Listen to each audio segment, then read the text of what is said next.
नमस्कार दोस्तों, एक बार आप लोगों को बोल रहा था भी जो आपका बैंक के अंदर पैसा है वो सुरक्षित नहीं है। बताई थी ना ये बात, आज से 6-7 महीने पहले हमने बताई थी, लेकिन आप लोगों को समझ में नहीं आया था। ये था कि नहीं, कुछ नहीं होगा। अब वो धीरे धीरे रुझान आने शुरू हो चुके हैं। आपका पैसा बैंकों के अंदर ही खत्म हो जाएगा, आपको भी नहीं मिलेगा। मिलेगा नहीं, इस चीज की गारंटी दे रहे हैं। और बीजेपी और आरएसएस क्यों कब्जा करना चाहती है पंजाब यूनिवर्सिटी के ऊपर? पूरी सच्चाई सुनोगे, आपके पैरों के नीचे जमीन निकल जाएगी। जमीन सबसे पहले तो आपको ना जो बताया था, पैसे का बताया था, बैंकां पैसे दे नहीं रही। ਆਪਾਂ 6 ਮਹੀਨੇ ਪਹਿਲਾਂ ਵੀ 7 ਮਹੀਨੇ ਪਹਿਲਾਂ ਸ਼ੁਰੂ ਕਰ ਦੋ। ਸੋ ਹੁਣ ਉਹੀ ਗੱਲ ਹੋ ਗਈ ਆ ਕਿ ਜਿਹੜਾ ਤੁਹਾਡਾ ਹੀ ਪੈਸਾ ਆ ਉਹ ਬੈਂਕਾਂ ਤੁਹਾਨੂੰ ਦੇ ਨਹੀਂ ਰਹੀਆਂ, ਨਾ ਹੀ ਪੈਸੇ ਜਿਹੜੇ ਆ ਉਹ ਏਟੀਐਮ ਦੇ ਥਰੂ ਨਿਕਲ ਰਹੇ ਆ। ਅਜੇ ਫੇਰ ਵੀ ਜੇ ਕਿਸੇ ਦਾ ਕੋਈ ਰਿਸ਼ਤੇਦਾਰ ਭੈਣ ਭਾਈ ਬਾਈ ਬੈਂਕ ਬੁੰਕ ਦੇ ਵਿੱਚ ਲੱਗਾ ਆ, ਜੇ ਕੋਈ ਤੁਹਾਡਾ ਹੀਲਾ ਵਸੀਲਾ ਹੁੰਦਾ ਤਾਂ ਕਰ ਲਓ। ਇਹ ਵੀ ਹੋ ਸਕਦਾ ਕਿ ਜਿਹੜਾ ਤੁਹਾਡਾ ਪੈਸਾ ਉਹ ਮਿਲੇ ਜਾਂ ਨਾ ਮਿਲੇ। ये हो गया रुझान आने शुरू। पंजाब के लोगों अब अपनी आंखें खोल लेना, हरियाणा के लोगों अपनी आंखें खोल लेना। आपका अगर पैसा बैंक के अंदर है तो पैसा खत्म है, खत्म से हो पैसा, क्योंकि देश की लंका लगी हुई है। ये जो कारण बना रहे हैं ना पंजाब यूनिवर्सिटी पे क्यों कब्जा करना चाहते हैं, उस कोशिश की भी सुन लेना, ठीक है, ताकि आपकी आंखें करना चाहती है अपने कब्जे ਦੇ ਵਿੱਚ ਜਾਂ ਬੀਜੇਪੀ ਕਰਨਾ ਚਾਹੁੰਦੀ ਹੈ ਜਾਂ ਕੌਣ ਕਰਨਾ ਚਾਹੁੰਦਾ? ਬਸ ਇੱਕੋ ਹੀ ਗੱਲ ਹੈ ਜੀ। ਆਰਐਸਐਸ ਇਹਨਾਂ ਦੀ ਇੱਕ ਮੇਨ ਸੰਸਥਾ ਹੈਗੀ, ਉਹਦੀ ਇੱਕ ਪੋਲੀਟੀਕਲ ਵਿੰਗ ਆ ਬੀਜੇਪੀ ਆ, ਉਹਨਾਂ ਦੀ ਇੱਕ ਸਟੂਡੈਂਟ ਵਿੰਗ ਆ ਉਹ ਏਬੀਵੀਪੀ ਆ। ਪਰ ਇਹਨਾਂ ਨੂੰ ਕੀ ਫਾਇਦਾ ਯੂਨੀਵਰਸਿਟੀ ਆਪਣੇ ਕਬਜ਼ੇ 'ਚ ਕਰਕੇ? ਪੰਜਾਬ ਦਾ ਦਰਵਾਜ਼ਾ ਜੀ ਯੂਨੀਵਰਸਿਟੀ। ਤੇ ਦੇਖੋ ਵੀ ਪੂਰੇ ਇੰਡੀਆ ਦੇ ਵਿੱਚ ਬੀਜੇਪੀ ਹਰ ਇੱਕ ਸਟੇਟ ਦੇ ਵਿੱਚ ਲਗਭਗ ਕਾਬਜ ਹੋ ਚੁੱਕੀ। ਬੀਜੇਪੀ ਤੋਂ ਸਿਰਫ ਅਜੇ ਤੱਕ ਪੰਜਾਬ ਦੀ ਨਬਜ਼ ਨਹੀਂ ਫੜੀ ਗਈ, ਪੰਜਾਬ ਦੇ ਵਿੱਚ ਉਹ ਐਂਟਰ ਨਹੀਂ ਹੋ ਸਕੀ। ਤੇ ਜੇ ਯੂਨੀਵਰਸਿਟੀ ਉਹਨਾਂ ਦੇ ਕਬਜ਼ੇ 'ਚ ਆਂਦੀ ਆ ਤਾਂ ਨਾਲ 202 ਪੰਜਾਬ ਦਾ ਕਾਲਜ ਵੀ ਜਾਊਗਾ। ਫਿਰ ਉਹਨਾਂ 202 ਕਾਲਜਾਂ ਦੇ ਵਿੱਚ ਪ੍ਰੋਫੈਸਰਾਂ ਦੀਆਂ ਨਿਯੁਕਤੀਆਂ, ਉਹਨਾਂ 202 ਕਾਲਜਾਂ ਦੇ ਵਿੱਚ ਕਲਰਕਾਂ ਦੀਆਂ ਨਿਯੁਕਤੀਆਂ, ਫਿਰ ਉਹਨਾਂ 202 ਕਾਲਜਾਂ ਦੇ ਵਿੱਚ ਸਟੂਡੈਂਟਸ ਦੀਆਂ ਐਡਮਿਸ਼ਨ, ਉਹਨਾਂ 202 ਕਾਲਜਾਂ ਦਾ ਸਿਲੇਬਸ, 202 ਕਾਲਜਾਂ ਦਾ ਕਰਿਕੂਲਮ, ਤੇ ਮਤਲਬ ਕੀ ਪੜਾਇਆ ਜਾਣਾ, ਕਿਹਨੇ ਪੜ੍ਹਨਾ ਤੇ ਕਿਹਨੇ ਪੜਾਉਣਾ, ਉਹ ਸਾਰਾ ਫਿਰ ਆਰਐਸਐਸ डिसाइड करता। समझ में आया बीजेपी और आरएसएस क्या करना चाहती है आप लोगों के साथ? पंजाब यूनिवर्सिटी पर कब्जा, पंजाब के 202 कॉलेजों पर कब्जा, उनके अंदर सिलेबस कौन सा पढ़ाया जाएगा? बीजेपी आरएसएस तय करेगी, आरएसएस के टीचर होंगे, आरएसएस का ही सिलेबस होगा, मतलब मनुवादी सिलेबस। ये पंजाब में अपना दरवाजा खोलना चाह रहे हैं। सुना, 2 चुनाव हुए बैलेट पेपर के ऊपर, दोनों में बीजेपी हार गई। एक मध्य प्रदेश में था, एक बिहार में था, दोनों में बीजेपी हार गई। ये कैसे हुआ? बैलेट पेपर के चुनाव का रिजल्ट देख लिया आप लोगों ने? और अगर विजय थलपति बोल रहा है कि भाई चुनाव बैलेट पेपर से होने चाहिए 2029 के चुनाव, फिर तो बीजेपी ढूंढे से भी ना मिलेगी, ढूंढे से भी ना मिलेगी। इनको हटाना ही, इनसे बचना है। अगर देश बचाना है या देश को बचाना चाहते हो तो इनको हटा दो, नहीं तो तुम्हारा काम हो लिया मोटा मोटा। हरियाणा के अंदर क्या किया जा रहा है? पंजाब फिर भी संभल गया था, पंजाब को नशे की में धकेला गया था, बाढ़ बार बार लाई जाती पंजाब के अंदर, पंजाब संभल गया था, हरियाणा नहीं संभल पाएगा। हरियाणा बिल्कुल भी नहीं संभल पाएगा, आपको गारंटी के साथ बोल रहे हैं। ये पंजाब वैसे भी समृद्ध था, बच्चे भी विदेशों में थे, सेटल थे, वेल सेटल थे, वो तो संभाल गए अपने पंजाब को। तुम्हारे को कौन संभालेगा भाई, जो तुम बार बार बीजेपी लेकर आ रहे हो? जब तक बैलेट पेपर से चुनाव नहीं होगा तुम इनको हटा ही नहीं सकते, ईवीएम से तो इनको हटाया नहीं जा सकता, क्योंकि खुद सीएम रेखा गुप्ता बोल चुकी है पहले कांग्रेस वोटों की चोरी करती थी, अगर बीजेपी ने कर लिया तो क्या हो गया? सरेआम उसने कबूल किया, फिर भी आप लोगों की आंखें नहीं खुली।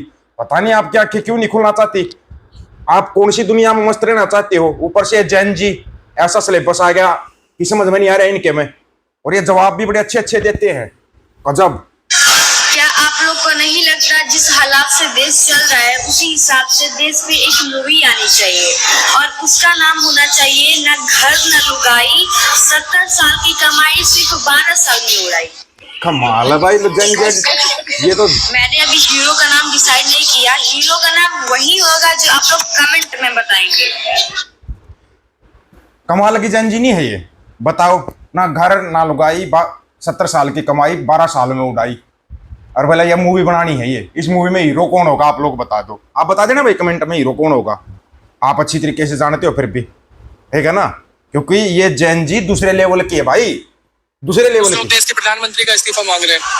मैं भी मांग रही हूँ, आप देश के प्रधानमंत्री का इस्तीफा मांग रहे हैं? हाँ, मांग रहे हैं। तो आपको लगता है कि देश के प्रधानमंत्री का इस्तीफा मांगना है? हाँ, ये वो पहले तो अगर उन्होंने वोट चोरी नहीं की होती तो वो प्रधानमंत्री होते ही नहीं हमारे देश के, उधर से तो सब चालू हो रहा है, तो गफला तो वहां से ही है। तो लोगों में एक्चुअली ये मेजोरिटी का गवर्नमेंट ही नहीं है, ये पूरा मैनेज किया हुआ आया हुआ गवर्नमेंट है, और इसके वजह से इतने संख्या में आज इधर लोग गवर्नमेंट के खिलाफ खड़े हुए हैं। आप कह रहे हैं कि देश के प्रधानमंत्री चोरी करके आए? हाँ, तो देश सही नहीं चला पा रहे वो तो कहते देश को हमने, वो कुछ भी कहेंगे, मैं भी बोलूंगी मैं चांद पे जाके आई। ही तो क्या मेरा सब डंका बज रहा है देश दुनिया में मोदी जी का? कुछ नहीं बच रहा है। आपने वीडियो नहीं देखे? ये लोग अभी तो सब लोग उनका मजाक उड़ाते हैं, सब जगह जाके है करके उनको हक करने की कोशिश करते हैं। इधर ऐसे दिखाते हैं कि बाबा मैं कितना सीरियस आदमी हूँ, और बाहर जाके कुछ और ही उनका रूप बाहर आता है। तो थोड़े ढोबे। आखिरी और बड़ा सवाल, मोदी नहीं तो हाँ, मेरा पुराना सब जगह जाके मेरा ये जगह से पुराना रिश्ता है। कुछ लोग देश के प्रधान बोला जहाँ भी जाता है उधर ही बोल देता है इस जगह से मेरा पुराना नाता है। कमाल ही हो गया भाई। इन बंदरों का क्या करोगे रे, ये बंदर सेना।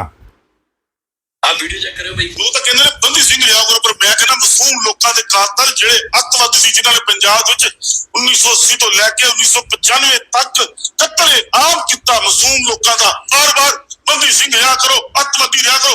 ਇੱਕ ਛੋਟੇ ਕੋਲੋਂ ਨੇ ਦੋ ਚਾਰ ਛੋਟੇ ਗਰੁੱਪ ਨੇ ਜਿਹੜੇ ਪੰਜਾਬ ਦਾ ਹਾਲਾਤ ਖਰਾਬ ਕਰਨ ਲੱਗੇ ਹੋਏ ਨੇ। सुन लिया, ये बंदी सिंह को आतंकवादी बोल रहा है भाई। ये बंदर सेना का बंदर है, बंदी सिंह को क्या बोल रहा है? आतंकवादी। बोला ये आतंकवादियों को यहाँ करवाने की बात कर रहे हैं। जथेदार भाई जगतार सिंह हमारा को ये आतंकवादी बोलता है, और फिर भी पंजाब के अंदर है। ये कमाल की बात नहीं है, और सरकार इसको सुरक्षा दे रही है।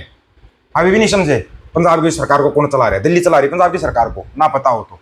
जब तक दिल्ली पंजाब की सरकार को चलाती रहेगी, इन बांदरों को सुरक्षा मिलती रहेगी, चाहे वो बादल वाल लिया हो, आप किसी को भी लिया हो, जब तक दिल्ली से पंजाब की सरकार चलेगी तो इनको सुरक्षा मिलेगी। वो सरकार ही बदल दो जो दिल्ली से चलती है।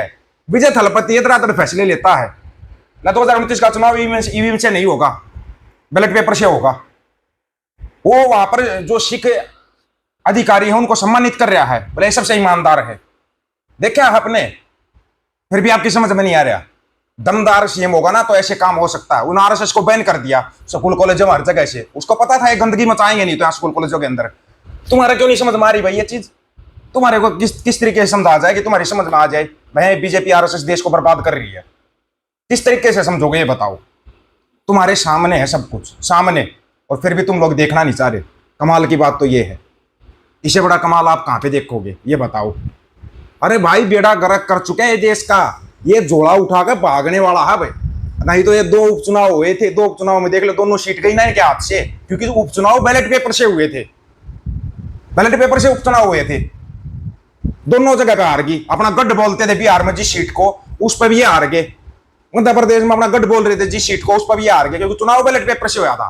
लोगों का गुस्सा कम नहीं हुआ है, लोगों के अंदर गुस्सा आज भी उतना ही है बीजेपी आरएसएस के लिए। लेकिन क्या हाथ दिखा नहीं पाते बेचारे, करें क्या? वोट तो अपोजिट ही डाल के आते हैं, लेकिन जाति ईवीएम के जरिए इनके खाते में है। ईवीएम में डाला हुआ वोट और मंदिर में डाला हुआ नोट जाएगा आरएसएस बीजेपी के पास। किसी मंदिर में नोट डाल के देख लो आप, और किसी ईवीएम में वोट डाल के देख लो आप, जाएगा बीजेपी आरएसएस को। यह है कड़वा सच जो आप लोगों की अभी तक समझ में नहीं आ रहा। और भाई पंजाब हरियाणा वाले अपने बैंक में पैसे निकाल लेना, कहीं फिर बाद में रो मेरे इतने लाख डूब गए, मेरे इतने लाख डूब गए।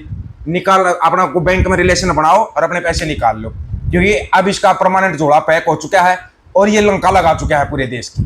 घुटने टेक चुका है ये डॉन 2 के आगे, और वो टिकवा रहा है, तसल्ली के टिकवाएगा। सिर्फ एक बाजार के रूप में देखते हैं इंडिया को दूसरे देश, और किसी रूप में नहीं देखते। और उस बाजार को अब खोखला कर चुका है। देख लेना आप लोग, आगे आप लोगों की मर्जी है। इस बारे में आपकी क्या राय है? आप अपनी राय रखना, आपकी राय का इंतजार रहेगा। सभी साथियों को राम राम, नमस्कार, आदाब, सत श्री अकाल। वीडियो को ज्यादा से ज्यादा शेयर, चैनल को सब्सक्राइब, बेल आइकन को जरूर दबाना दोस्तों।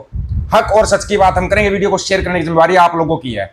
गज के आखो, वाहेगुरु जी का खालसा, वाहेगुरु जी की फतेह।